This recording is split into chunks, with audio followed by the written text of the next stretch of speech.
Hey guys, welcome back to my channel. Today's video is going to be a foundation review. What do you know it? But I'm sure you knew that by the title. We are going to be reviewing the Milk Makeup Sunshine Skin Tint. I've tried doing that 3 times, the whole intro 3 times, and each time I said sun. Why is this so hard for me to say?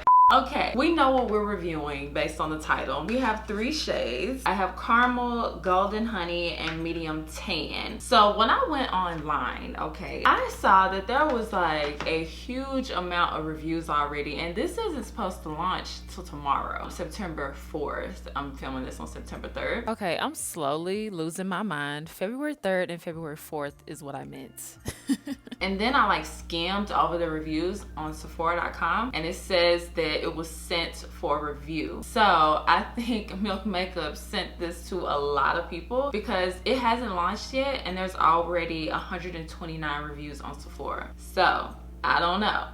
I am going to be reviewing this. I did get this sent to me as well, but of course it's not gonna skew my review at all. It is vegan. It has SPF 30. I'm thinking it's gonna be like a tinted moisturizer. Oh, it has reef safe SPF. That's really nice. Doesn't have any silicones, light coverage, natural finish. I also wonder if this is already an existing product from Milk Makeup, because I kind of feel like I remember this applicator situation. I'm just looking at how it looks on the website. I haven't opened these yet, but that looks familiar. Oh my goodness, it has olive oil in it. If you guys watch me, you know olive oil. I'm kind of sensitive to olive oil. My skin just doesn't really like it that much. Well, it says grapeseed, avocado, mandarin, jojoba, and olive oils to help moisturize for a dewy, visible glow. And then under that, it says olive-derived squalene. I don't know. We're gonna see. Then it says this product is not recommended for those with a sensitivity to citrus oils. I'm wondering why there's citrus oils in it. I mean, it is what it is, but citrus oils, like they said, aren't that great for people with sensitive skin. I don't know. I'm not sure about this. So we're going to just go ahead and try it out. Yeah, I'm pretty sure this is already existing because I remember this. I haven't tried it, but I remember this packaging. I'm thinking golden honey may match me because it looks kind of like it, but the packaging is frosted. Oh, that's way too light. Why did I think I could wear that one? It looks darker in there. Yeah, that looks darker in there. Maybe. So now we're gonna try medium tan. So what you do is you just pump up the bottom. I'm saying this like I know what I'm doing, and it worked on the first one and now it's not working on this one. Okay, here we go. Man, that one looks even lighter. Wait a minute. This one is gonna have to work. Okay, yeah. That'll work. These two look pretty similar. I think it's an undertone change. Caramel is tan with neutral golden undertones. So I'm thinking that caramel is gonna work perfectly. The last thing that I wanna say is that this product is $42 and you get basically half of what you would get in an equal, like I just looked at 4 different skin tints on Sephora.com and I compared the amount that you get in those to this, and you get basically a whole nother half of a fluid ounce for the same price that you would pay to get this skin tint. I hope that makes sense. It's $42 for half of what you would get for $40-something in another formula. I think that makes sense. So this better be good. I'm just kidding. It can be bad, it can be good, whatever. Now that I'm getting it on the skin, it kind of looks a little bit grayish. Oh, and I can smell like the orange. I'm just wondering, like, citrus is like a known thing to irritate the skin. And I don't even think the ball is rolling around on my face. I'm just rubbing it across, but it's a very interesting idea. So that's really cool. I've never tried anything like that, so I like that concept. Just gonna blend it all in. I really hope this doesn't break me out today, you guys. I mean, with the citrus and the olive oil, I don't know. But like I tell you guys, I will update the description box if it breaks me out. If it doesn't break me out, there will be no update. It's already starting to tingle, y'all, like right in my forehead area, over here and over here. I don't know. It's beautiful though. I love how it makes my skin super glowy. I've been looking for the glow here lately, but that's beautiful. And the shade is pretty nice. It doesn't really look that grayish anymore like when I originally applied it on what I thought. It's just kind of meshing into my skin, and that very well could have been the SPF that's in this product. And then for concealer, I'm just using the Laura Mercier Flawless Fusion Concealer. And then to set, I'm using the the Laura Mercier Translucent Honey Powder. And actually the tingling on my skin has subsided. I don't feel it anymore. That's a good sign, I guess. Okay, so we're going to finish our makeup and then I'll come back and let you guys know what I think about it so far. But I will say before I leave that I toned down a lot of the dewiness just from my natural routine of setting it with a setting powder. So it definitely looks really good right now. So I like that. I'm gonna finish my makeup and be right back. So I just finished my makeup and I literally feel like every time I don't film my makeup, I like how it comes out.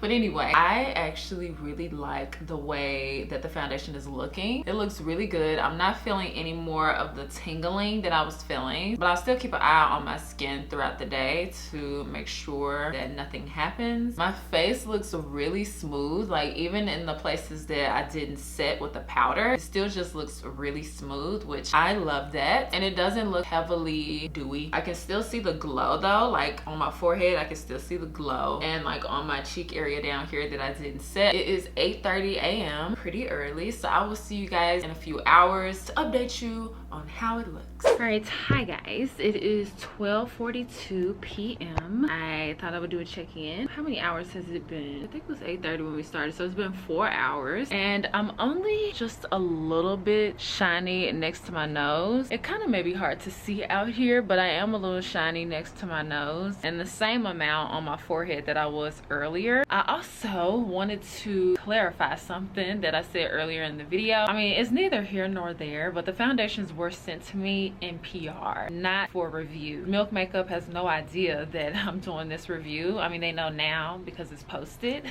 But yeah, they did not send it for review. They just sent it for PR. Just a little bit shiny there. I actually haven't left the house yet, so 4 hours and I'm a little bit shiny. I don't think that's too bad because it's not like excessively shiny. It's just a little bit. I'm about to leave and wear a mask and all that, so we'll be able to see how it looks after that. So I will see you guys in the next check-in. Okay, so it is 3:53 p.m. so I guess it's been almost 8 hours. Yes, 7.5 hours. I'm not that good with simple math. That doesn't make any sense because math was like one of my favorite subjects and I was pretty good at complex math. Like once I was taught it, I was good at it. Anyway, who cares? Who cares? There is so much I've had to cut out in this freaking video. Like I'm just talking about random stuff. Anyway, I did get more oily, I guess within the past 4 hours-ish next to my nose and a little bit more shiny on my forehead, but mainly just more shiny next to my nose. I feel like it's hard to see on camera. Like in person, I can see it a lot better. Just in general, in my foundation reviews, I can see it a lot better in person. I feel like on camera, it looks a little different. But I did wear a mask and I kind of feel like the foundation didn't come off excessively. I mean, it definitely did come off in my mask. That's a real flattering way to stop myself, don't you think?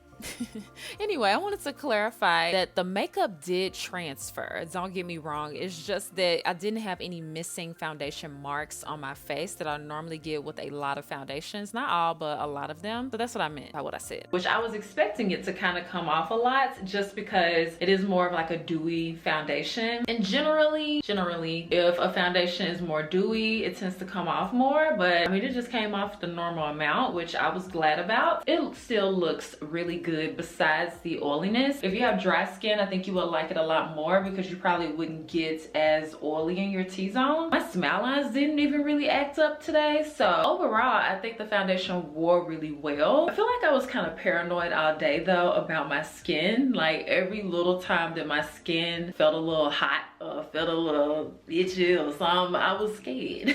But I don't think that it did anything. I'll see when I take my makeup off and I'll put a little text blurb on the screen if I had any new bumps once I took my makeup off. But everything seems to look fine. I did the flashback test and I tested it with the lights on and with the lights off, and it has no flashback, which I was excited about because, you know, sometimes foundations with SPF do give flashback. Not all of them, but some of them do. That was good that it didn't have flashback. But I think that's all with the foundation. Before we go, I did do a little research throughout the day about the foundation because I was really interested in if this was an existing existing foundation, and I found an article that had a Instagram post from Milk, and it actually is existing. It's just revamped. So in this revamped formula, it has a bigger click button at the bottom of it for a seamless flow of products, and it comes in a recyclable paper box and plastic tube. It's also now silicone free, and the actual foundation is going to have refills to kind of cut down on waste. So a lot of good improvements actually. I think that's all of the new things, and maybe a few other things that they changed, but I think my favorite one out of all of it was the fact that it's going to be in refillable packaging. I think that is so cool that a lot of products are starting to be that way. So if you look at it like in the refill sense, because I think they said the refills would be like in the $30 range, I feel like it's kind of in the price range that it probably should be more in, closer to, but being more like a lower $30 range for that amount of product that you get. When I was saying all the half and stuff and all that, I kind of feel like I was confusing. So it definitely is, or was, an existing foundation in their line. So I definitely say give it a try, especially if you don't have like overly sensitive skin. It's a beautiful foundation. It's a light coverage, so if you're looking for something like that, it's beautiful. But other than that, thank you guys so much for watching. Make sure that you let me know if you plan to try this foundation, like always, down below in the comments, and I promise I'll see you guys next time.